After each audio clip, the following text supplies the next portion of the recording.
बिस्मिल्लाहिर्रहमानिर्रहीम। Dear students, आज हम स्टार्ट करेंगे chapter number 2 vectors and equilibrium. तो आज हमारा इंट्रोडक्शन है और ये लेक्चर नंबर 16 है फर्स्ट ईयर का। तो बग़ैर टाइम ज़ाय किए बगैर हम इसको स्टार्ट करते हैं। तो ये सबसे पहले आपको ये पता होना चाहिए, ये आप मैट्रिक में भी कर चुके हैं कि स्केलर और वेक्टर क्या चीज़ है। डेफिनेशन तो वही है, लेकिन थोड़ा सा इसको ना अंडरस्टैंड करने के लिए हमें जो है ना डिटेल देखनी पड़ेगी। स्केलर की डेफिनेशन तो वही है जो आप पहले करते हैं कि ऐसी quantity which are completely describe by its magnitude. ऐसी क्वांटिटी जिसके साथ से मैग्नीट्यूड अटैच हो उसको आप स्केलर कहते हैं। एटलीस्ट 3 एग्जांपल्स दे दें, आसान है। टेम्परेचर, रेजिस्टेंस, मैस, वॉल्यूम, ये इस तरह की जितनी भी हैं जिनके साथ डायरेक्शन इन्वॉल्व नहीं है, ठीक है। जैसे आप 4 किलो चीनी ले जाएं तो वो उसकी जो क्वांटिटी है, अमाउंट है, इसलिए आप मैस को स्केलर काउंट करेंगे, रेजिस्टेंस को, ठीक है, एनर्जी को, टेम्परेचर को। तो एटलीस्ट 3 to 4 एग्जांपल्स दे दें। और वेक्टर्स क्या है, इसी के अंदर थोड़ी चेंजिंग कर दें। ऐसी quantities which have magnitude and direction are called scalars. इसकी बहुत सी एग्जांपल्स हैं, displacement, velocity, acceleration, force, torque. लेकिन ये जो लाइन मैंने साथ साथ एक स्केलर और इसके साथ अटैच किया, ये बड़ी इंपॉर्टेंट है। Scalar quantities are added, subtracted, multiplied and divided by ordinary arithmetic. जैसे 2 + 2 4 हो जाता है, लेकिन वेक्टर में लाजमी नहीं है कि आपके पास 4 न्यूटन + 4 न्यूटन जो है वो 8 न्यूटन हो, ठीक है, क्योंकि वो ग्राफिकली एडिशन होगी, तब पता चलेगा कि रिजल्टेंट वैल्यू कितनी होगी। दूसरा, सिर्फ ये बात कह देना कि कोई भी क्वांटिटी जिसकी मैग्नीट्यूड हो और डायरेक्शन हो और उसको हम वेक्टर कहते हैं, ऐसा भी नहीं है। उसके साथ साथ जो वेक्टर्स के रूल्स हैं उसको भी वो फॉलो करे, तब वो हम उसको वेक्टर काउंट करेंगे। मैं मिसाल के तौर पे आपके पास करंट है। अब करंट जो है, इसके हालांकि आप कहते हैं कि ये डायरेक्शन है इसकी पॉजिटिव टू नेगेटिव, और इसकी मैग्नीट्यूड भी है कि किसी वायर के अंदर 2 एम्पियर करंट फ्लो कर रहा है, लेकिन उसको हम स्ट्रिक्टली जो है वो टेंसर कहेंगे, और जनरली जो है ना हम उसको स्केलर में काउंट करते हैं, वेक्टर में काउंट नहीं करते। यानी सिंपली वो वेक्टर नहीं है। क्यों? सपोज कर लें कि ये आपके पास फोर्स है इस डायरेक्शन में, और सपोज कर लें इसकी वैल्यू है 8 न्यूटन। आप इस डायरेक्शन में फोर्स लगा रहे हैं, और फिर बाद में आपके हाथ में एक खिलौना है, रस्से के साथ आपने ऐसे बांधा हुआ है। अब डायरेक्शन फोर्स की अगर चेंज हुई है तो अब वही वैल्यू अब 8 न्यूटन की बजाय उसकी वैल्यू कम होगी। कितनी कम होगी डिपेंड करेगा एंगल पे। इसका मतलब इसकी डायरेक्शन चेंज करने से इसकी वैल्यू पे इफेक्ट हुआ है, इसकी वैल्यू चेंज हुई है, ठीक है। लेकिन करंट जो है, अगर वायर आप यहाँ पड़ी हुई है और अगर वो 2 एम्पियर फ्लो कर रहा है, अगर आप वायर ऐसे भी कर दें तब भी यहाँ पे क्या रहेगा, 2 एम्पियर। इसका मतलब ये हुआ कि अगर आप फोर्स ले लें, वेलोसिटी ले लें, तो ये देखें आपने डायरेक्शन चेंज किया, उसका इफेक्ट चेंज हो गया है, लेकिन यहाँ पे इफेक्ट जो है वो क्या है, सेम है। इसका मतलब ये हुआ कि जो वेक्टर्स हैं वो कुछ रूल्स को, कुछ स्ट्रिक्ट रूल्स हैं, उनको वो फॉलो करते हैं। जो वेक्टर्स के रूल्स को फॉलो होगा उनको हम वेक्टर्स में काउंट करेंगे। जैसे यहाँ पे करंट उस रूल्स को फॉलो नहीं कर रहा तो हम इसको स्केलर में काउंट करेंगे, वेक्टर में काउंट नहीं करेंगे। तो ये वाली आपने एग्जाम में कोई डायग्राम नहीं बनानी, सिंपल स्केलर की डेफिनेशन लिखनी है। ऐसी quantity which have magnitude, scalar 3 examples देनी है। और वेक्टर ऐसी क्वांटिटी जो कि मैग्नीट्यूड भी हो और डायरेक्शन भी हो। और आखिरी पॉइंट क्या लिखेंगे कि जो वेक्टर्स के रूल्स को फॉलो करे। इसमें जो वेक्टर्स हैं वो कैसे एडेड होते हैं, ग्राफिकली, और स्केलर्स कैसे ऐड होते हैं, ऑर्डिनरी अरिथमेटिक, जैसे आप 2 + 2 4 कर देते हैं। ये फ़र्क है। एटलीस्ट 3 एग्जांपल्स भी आपने देनी है, स्केलर की और वेक्टर की। मुझे उम्मीद है कि आपको कंसेप्ट भी समझ आ गया होगा और एग्जामिनेशन पॉइंट ऑफ व्यू से भी आपको समझ आ गया कि हमने क्या लिखना है। थोड़ा और आगे बढ़ते हैं। ये आपके एग्जाम एफएससी कोर्स के अंदर रेक्टेंगुलर कोऑर्डिनेट सिस्टम है। जब हम वेक्टर की बात करते हैं तो इसका मतलब है वो कहीं उस स्पेस में आप उसको बताएंगे, या ये एक सरफेस है, इस पे अगर आप वेक्टर ड्रा कर रहे हैं तो इसके लिए आपको उसकी पोजीशन को बताने के लिए आपको एक कोई कोऑर्डिनेट सिस्टम चाहिए। तो उसके लिए हम रेक्टेंगुलर कोऑर्डिनेट सिस्टम लेते हैं। रेक्टेंगुलर कोऑर्डिनेट मींस, ये देखें ये एक्स एक्सिस है, ये एक्स, यहाँ तो हमने रोटेट करवाया हुआ है, ठीक है, और इन दोनों के दरमियान एंगल कितना है, 90 डिग्री। तो इसलिए हम इसको क्या नाम देते हैं, रेक्टेंगुलर कोऑर्डिनेट सिस्टम।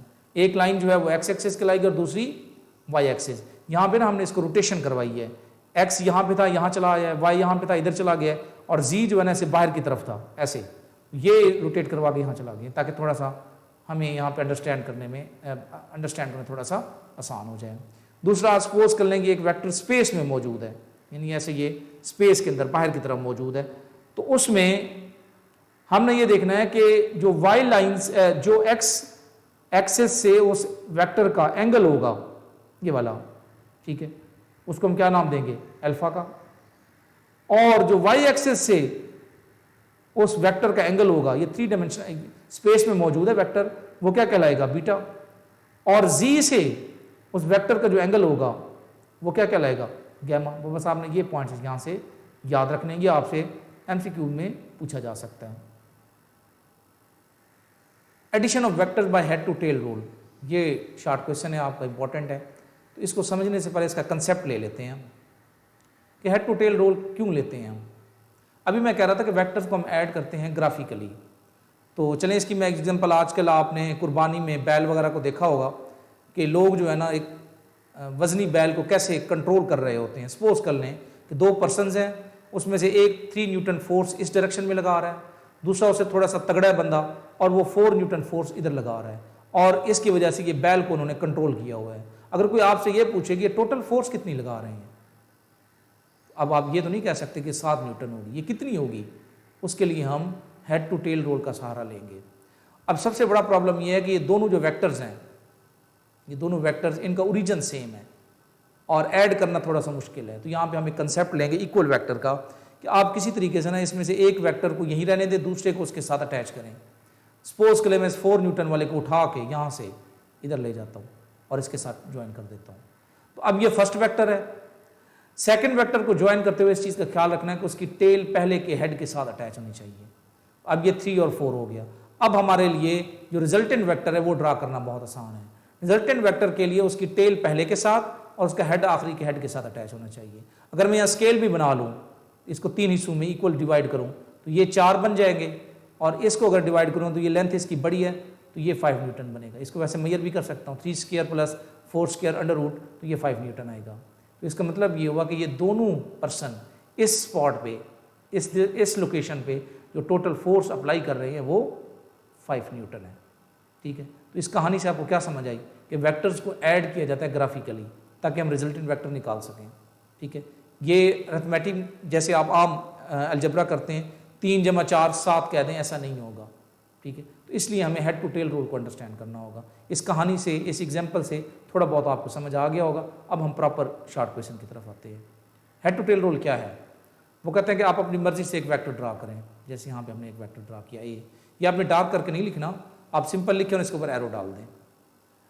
अच्छा, वो कहते हैं दूसरा वेक्टर ड्रा करें बी। अब जब दूसरा वेक्टर ड्रा करेंगे उसके साथ एक कंडीशन है, वो क्या है कि उसकी टेल पहले के हेड के साथ अटैच होनी चाहिए। Suppose draw vector A then draw vector B. किस तरह? In such a way that its tail coincide with the head of A. ये देखिए ना, ये पॉइंट से पॉइंट मिला, इसको हम टर्म यूज करेंगे कंसाइड की। बी किसके साथ अटैच हुआ है? ए के हेड के साथ। अब हमने रिजल्टेंट वेक्टर लेना है, उसके लिए क्या कंडीशन थी? यहां भी आपने समझा था कि उसकी टेल पहले के साथ और हेड आखिरी के हेड के साथ। यही यहां पे भी यही काम करेंगे। Graphically draw resultant vector R in such a way that its tail coincide with the tail of A and head coincide with head of B. ये देखें, ये रेड जो है इसका हेड कहां पे है? आखिरी के हेड के साथ, और इसकी टेल कहां है? पहली की टेल के साथ। तो रिजल्टेंट वेक्टर किस चीज की इक्वल आ गया? ए वेक्टर प्लस बी वेक्टर। गलती आप क्या करते हैं, आप इसको ए प्लस बी लिख देते हैं। These are vectors.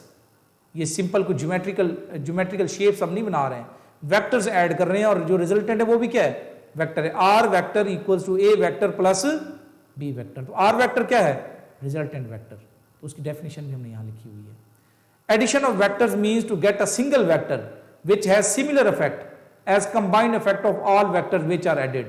This single vector is called resultant vector. तो ये resultant vector की definition भी होगी। तो ये आपने पहला पोर्शन किया। ये देखें ना, इन दोनों वेक्टर्स का सपोज कर लें अब यहाँ पे मौजूद हैं, यहाँ से अब यहाँ पे गए, फिर यहाँ से यहाँ पे गए। कोई आपसे ये पूछे कि आप अपने घर से, ये आपका ओरिजिन है, आप घर से कितना दूर हैं, तो आप एक स्ट्रेट लाइन ये वेक्टर ड्रा करेंगे। इसका इफेक्ट और इन दोनों का इफेक्ट क्या होगा? सेम होगा। ये सिंगल वेक्टर है, ये 2 वेक्टर्स हैं। तो रिजल्टेंट वेक्टर में 2 3 4 और भी वेक्टर हो सकते हैं। सिंपल केस हमने कितना लिया है? 2 वेक्टर। लिखेंगे क्या? सबसे पहले वेक्टर ड्रा ए किया, फिर उसके बाद क्या ड्रा करेंगे? बी। कंडीशन क्या है? इसकी टेल पहले के हेड के साथ। और उसके बाद रिजल्टेंट वेक्टर के लिए क्या कंडीशन है कि उसका जो हेड है वो कंसाइड करेगा आखिरी के हेड के साथ और टेल कंसाइड करेगी पहले के टेल के साथ। तो R vector equal to A plus B. अब थोड़ा गेम चेंज करते हैं, अब मैं बी वेक्टर पहले ले लेता हूं और ए बाद में लेता हूं। तो ये बी मैंने जैसे यहां बनाया हुआ है ना, इसको उठा के इसकी कॉपी यहां कर दी है। तो बी वेक्टर में लाजमी है कि उसकी लेंथ, मैग्नीट्यूड और एरो की डायरेक्शन चेंज नहीं होनी चाहिए, क्योंकि बी यहां बना हुआ है ये ब्लू कलर में, तो ये हाँ ओरिजिन इसका चेंज हो सकता है, ये यहां पे है, इसको थोड़ा इधर कर दो कोई फर्क नहीं पड़ता, लेकिन इसकी लेंथ और एरो चेंज नहीं होना चाहिए। ऊपर नीचे नहीं मैं बना, ये इसकी कॉपी कर ली यहां पे मैंने, ये बी वेक्टर बन गया। ये ए वेक्टर यहां पे अब मैंने यहां बना दिया। अब आप देखें बी पहले बनाया ए बाद में, तो ये बनेगा बी प्लस ए, लेकिन रिजल्टेंट फिर भी वही रेड कलर वाला वेक्टर है। इसका मतलब क्या हुआ कि आप ए वेक्टर प्लस बी वेक्टर लें या B vector plus A vector लें, आपके पास रिजल्टेंट सेम निकलेगा। देखें ना, दोनों सूरतों में आपके पास रिजल्टेंट वही रेड कलर वाला है, चाहे ए प्लस बी करें या बी प्लस ए वेक्टर करें, दोनों में रिजल्टेंट वेक्टर सेम है। और हेड टू टेल रूल भी अप्लाई हो रहा है। यहां भी देखें, इसका हेड ए के हेड के साथ है और इसकी टेल बी के टेल के साथ है। इसका मतलब ये हुआ ए वेक्टर प्लस बी वेक्टर करें या B vector plus A vector करें, दोनों सूरतों में जवाब क्या आएगा, सेम आएगा। तो मैं कह सकता हूं this rule is commutative for any order of addition, A vector plus B vector equal to B vector plus A vector. ठीक हो गया।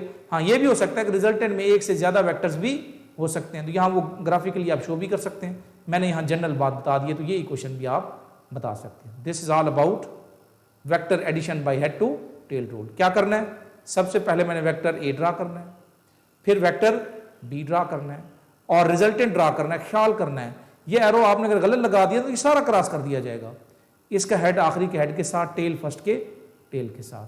अब अगर एडिशन चेंज भी करें आप, इसकी ऑर्डर चेंज भी करें, बी पहले ले लें ए बाद में ले लें, तब भी आपके पास रिजल्टेंट क्या होगा, वही सेम निकलेगा आर। तो this is all about vector addition by head to tail rule.